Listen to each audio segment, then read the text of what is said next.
हुजूर, वालेकुम। मेरा सवाल ये है कि आईसिस इतने टेररिस्ट अटैक क्यों कर रहे हैं? हैं?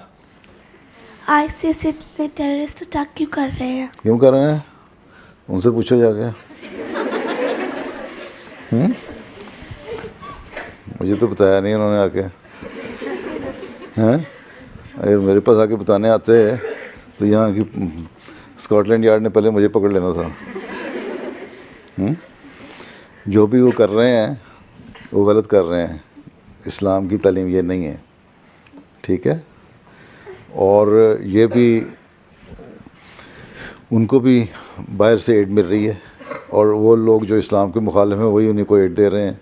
$1 मिलियन की ट्रांजैक्शन उनकी होती है। कहाँ से आते हैं $1 मिलियन उनके पास?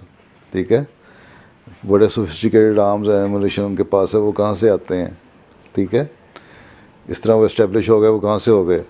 और जब उसको ख़त्म करना चाहे इन्होंने तो अब ख़त्म भी हो रहा है। ठीक है, वो भी एक टेररिस्ट ऑर्गेनाइजेशन ही थी, कोई खिलाफत नहीं थी। ठीक है, ये जुल्म कर रहे हैं, इस्लाम जुल्म की इजाज़त नहीं देता।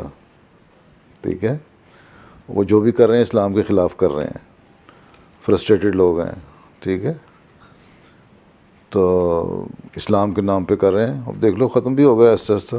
कौन, जहाँ इराक़ में भी आईसिस में बम्बारमेंट करके सारा उड़ा दिया उन्होंने, बस्तियाँ भी तबाह हो गई और वो भी ख़त्म हो रहे हैं। जब इन्होंने चाहा वेस्टर्न पावर्स ने कि उनको ख़त्म कर दें, उन्होंने ख़त्म कर दिया। जब तक उनको इंजेक्ट करते रहे फंड से और दूसरी चीज़ों से, वो चलते रहे। तो मुसलमानों के ख़िलाफ़ एक स्कीम थी इनकी, जो बस जब तक उसकी ज़रूरत थी चलाई, उसके बाद ख़त्म हो गई। मुसलमान को मुसलमान से लड़ाने की या इस्लाम को बदनाम करने के लिए। ठीक।